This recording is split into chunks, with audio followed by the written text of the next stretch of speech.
Hello everyone. I am creating this video to get some things off my chest, and also do a bit of an update. Apologize if I sound a bit different, I am trying to compress my audio, thank you all for the feedback, and I'm also recording this at 5:30 in the morning for some fucking reason. Anyway, some of my opinions have changed since this particular video 6 months ago. Most prominently with Path of Titans. Do I still not really like the game in its current state? Yes. Does it also give us ways to completely reject its reality and use its base to substitute our own? Also yes. Let me be real. In my current headspace of thinking all of these games are utter crap, I can at least find value in the one that allows mods and community servers to fix said crap. The crossplay and multiple platforms aspect doesn't hurt either. You bet I'll be having a go at modding the dev kit once it goes public, or at least trying to. We'll see about that.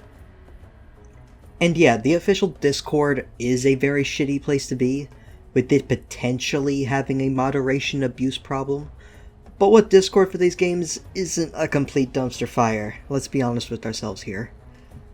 Now, to the topic of the video. It's about something that I noticed a little bit ago, and I just cannot shake it when talking to people about Path of Titans and its dinos.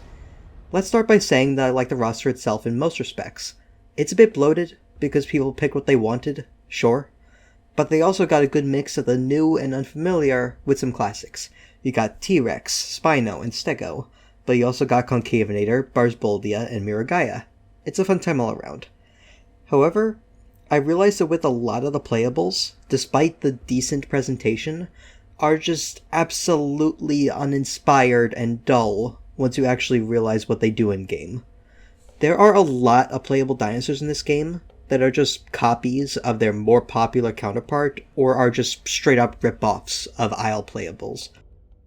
Now I know, this is a strong accusation, but keep in mind that I'm not referring to things that just are naturally going to overlap in games like this, like the general archetypes of bone breakers, bleeders, chargers, the fact that T-Rex is the most powerful thing in every single game.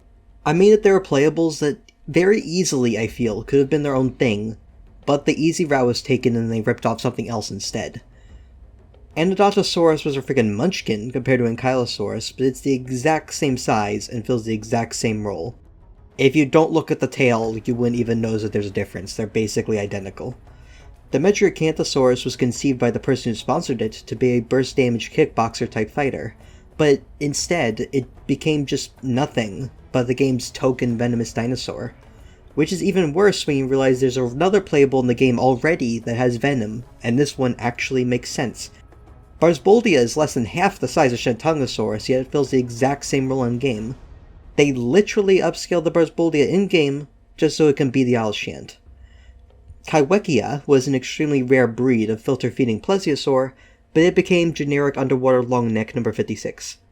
Thalassodromius has earned the nickname of the Guillotine Dragon, yet in-game it's a simple generalist that prefers fish, whereas that sounds familiar, and we aren't even going to talk about Pigno. I understand that it may sound like I'm complaining here out of accuracy reasons, but I'm just pointing out how ways to make them unique were right there with the source material, and they didn't take it, in favor of something unoriginal. The Endodontosaurus, for example. What was even the point, really, in adding this dinosaur? If it's just going to be Anki in all but name. It feels kind of shallow to me. I do want to extend an olive branch, though. There is one creature Path of Titans has that has recently gotten a redemption arc. Until recently, I have not liked Camptosaurus. It was literally just the Isle Dryo. It was too small for its own good, and all it did was run away. However, currently, in Path of Titans test branch, it received one of the best glow-ups I have ever seen in this game. Like, it is not even close. Not only did it get a gorgeous makeover, becoming more accurate and distinguishing itself from Dryo by being more iguanodontian, but it also got much bigger as well. Shout out to Path of Titans for giving Campto the justice it rightfully deserved. I can only dream of Kaiwekia getting such a glow up. We'll see. Alright, that is all for now. I'll see you all later. Don't mind me in the corner, seething that Thalassodromius is super gigantic for no reason, meaning other flyers to follow will also be stupidly huge due to being the only point of comparison. Anyone else ready for Dominion-sized hats? I'm not ready, but I'm going to have to be.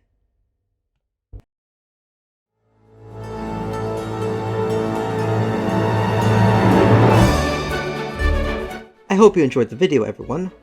I'm trying to avoid making these types of videos all doom and gloom, but I don't plan on making much in the way of Path of Titans content regardless. It's just sort of what comes in my mind, really.